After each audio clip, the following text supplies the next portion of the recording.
Ang pag-uusapan po natin ngayon is about sa Genacol. Sa mga green-minded dyan, dahil sa pangalan ng gamot, Genacol. Okay, meron tayong tatlong klase ng Genacol. Una, ito yung my bone and joint. Meron itong content na aminola collagen, plus calcium, boron, magnesium, copper, zinc, manganese, and vitamin D3. Sa pangalawa, we have Genacol Plus. Meron rin itong aminola collagen plus glucosamine. At yung panghuli, yung pangatlo nating Genacol, meron tayong original. Meron tong aminola, collagen, and hydrolysate. Okay, paano ba i-take itong Genacol na ito? Sa Genacol Bone and Joint, once a day lang to tinitake.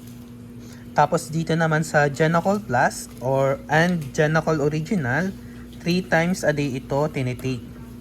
Pwede rin naman itong once a day, depende na lang sa prescribe ng iyong doktor.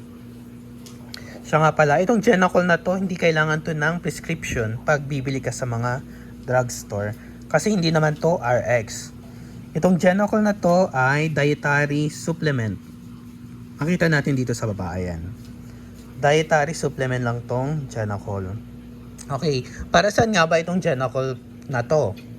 Itong Genacol na to ay para sa joint pain, sa knee, sa hip natin or sa mga fingers natin, masasakit.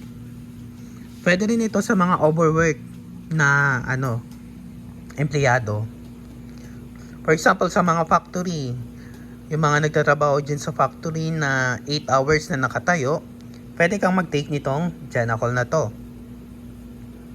Tapos sa mga sports, mahilig sa sports, sa mga basketball sports or biking, minsan nagkakaroon kayo ng injury doon, so pwede nyo itong i-take, itong Genacol na to, para sa bone and joint pain.